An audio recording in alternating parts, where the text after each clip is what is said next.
Ketika ada orang yang, ini bukan tentang masalah kajian nasab ya, saya lebih ke fokus tentang peradaban bangsa Indonesia, tentang sejarah bangsa Indonesia, sejarah para pejuang bangsa, sejarah para pahlawan Nusantara, sejarah para ulama dan wali Nusantara yang membawa Islam ke Indonesia, mengislamkan mayoritas Nusantara. Ketika sejarahnya itu dirubah-rubah, kita tahu itu ada perubahan dan penipuan, bahkan makbarohnya kemudian dibuat imitasi lah, atau mungkin para pejuang-pejuang bangsa itu direndahkan lah, biografinya dirubah supaya memenuhi keinginan si pembuat propaganda itu. Lalu kita tahu itu, kita diam saja, berarti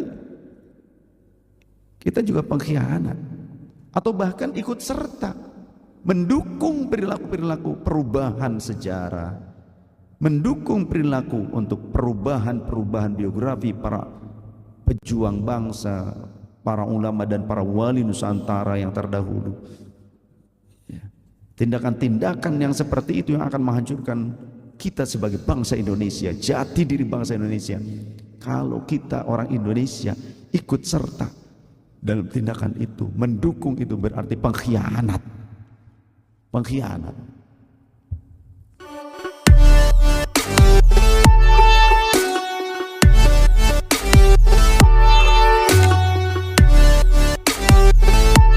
Saya tidak punya kapasitas, terus terang, saya mah bukan ahlinya. Jadi kalau sesuatu diserahkan kepada yang bukan ahlinya, ya nanti takutnya malah salah, ya kan? Karena saya tahu diri saya bukan ahli dalam bab itu, kita pasrahkan kepada para ahlinya saja. Itu. Kita mau fokus dengan syariat.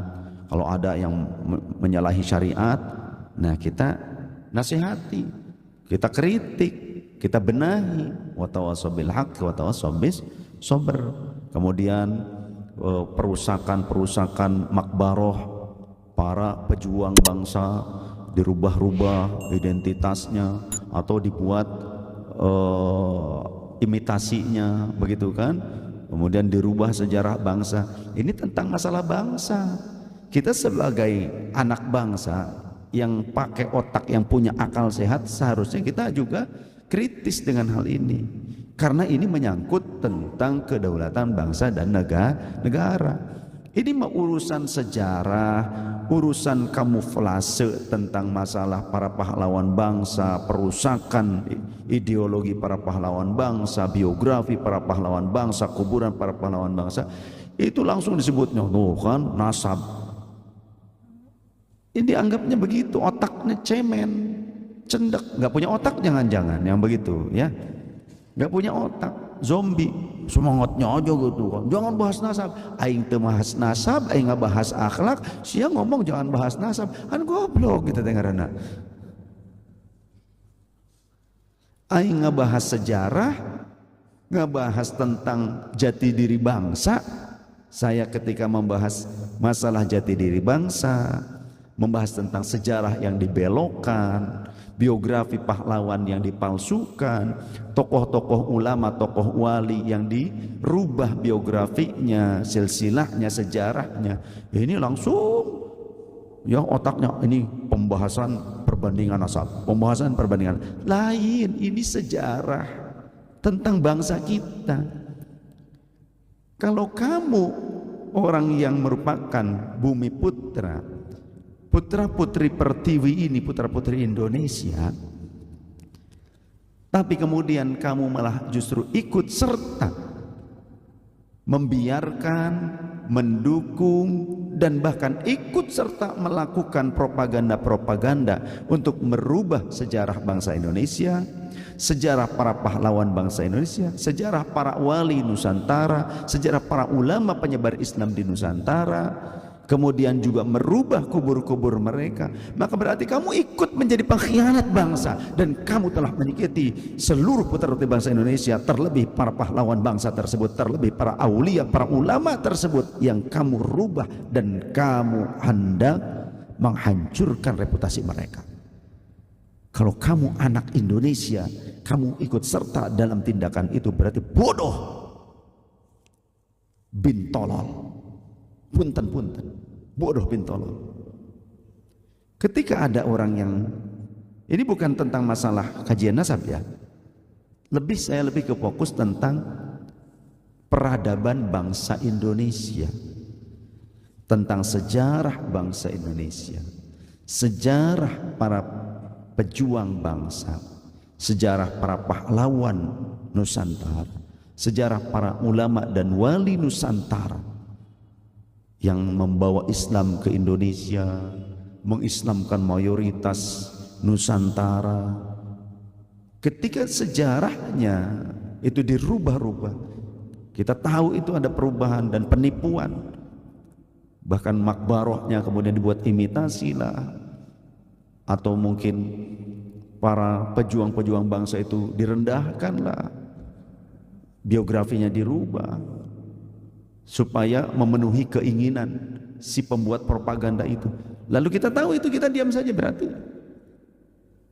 kita juga pengkhianat, atau bahkan ikut serta mendukung perilaku-perilaku perubahan sejarah, mendukung perilaku untuk perubahan biografi para pejuang bangsa, para ulama dan para wali Nusantara yang terdahulu.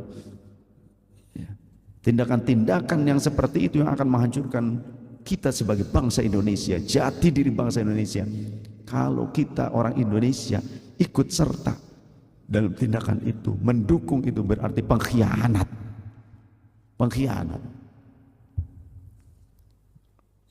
Tidak ada yang aling, pengkhianat yang seperti itu. Nggak pakai tawar-menawar, pengkhianat yang seperti itu. Mengkhianati para leluhur, mengkhianati para pejuang bangsa, para pahlawan bangsa, mengkhianati para pendiri bangsa, mengkhianati leluhur Nusantara, dan mengkhianati para wali dan para ulama yang membawa Islam ke Indonesia, yang telah mengislamkan mayoritas Nusantara ini.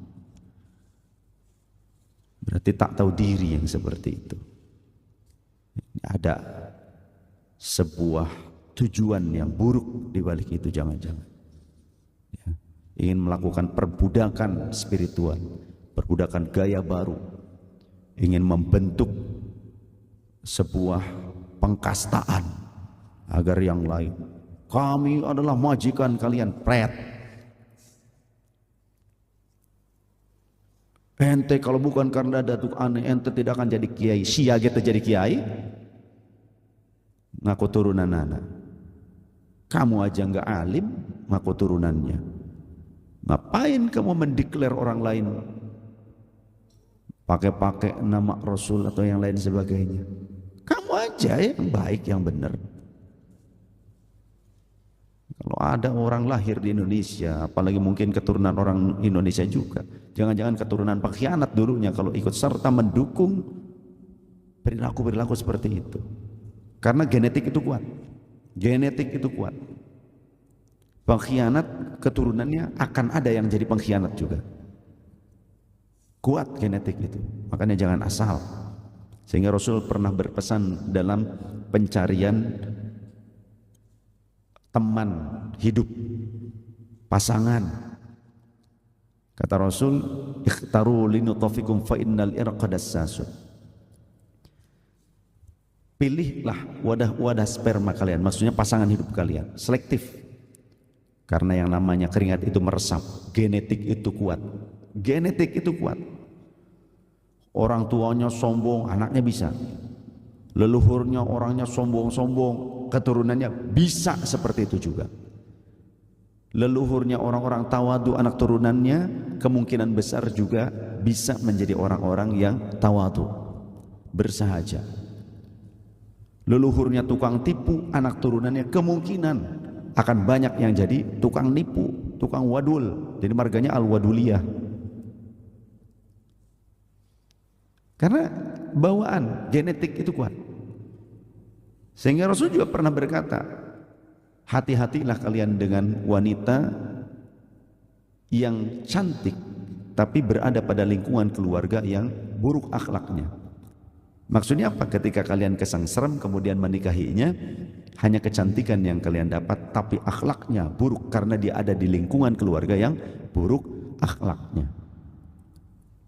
Jadi ketika menikah juga bukan hanya tentang pasangan kita, tapi tentang genetika yang terbawa. Penyakit juga ada penyakit genetik.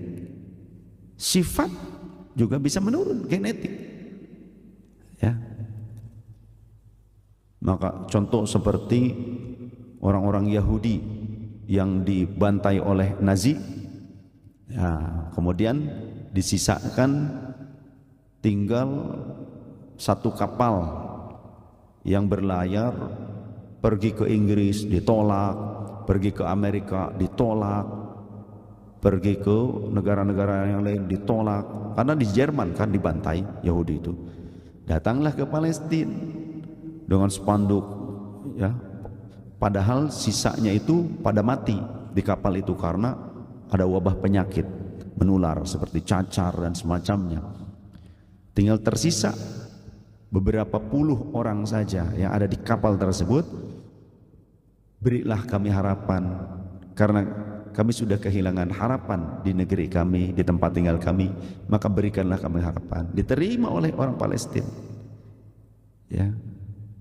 Tapi bagaimana sikapnya? Setahun kemudian mereka mendeklarasikan kemerdekaan di tanah Palestina, merebut, diberikan, dipinjamkan rumah, diaku ini rumah saya. Begitu, ini tanah saya.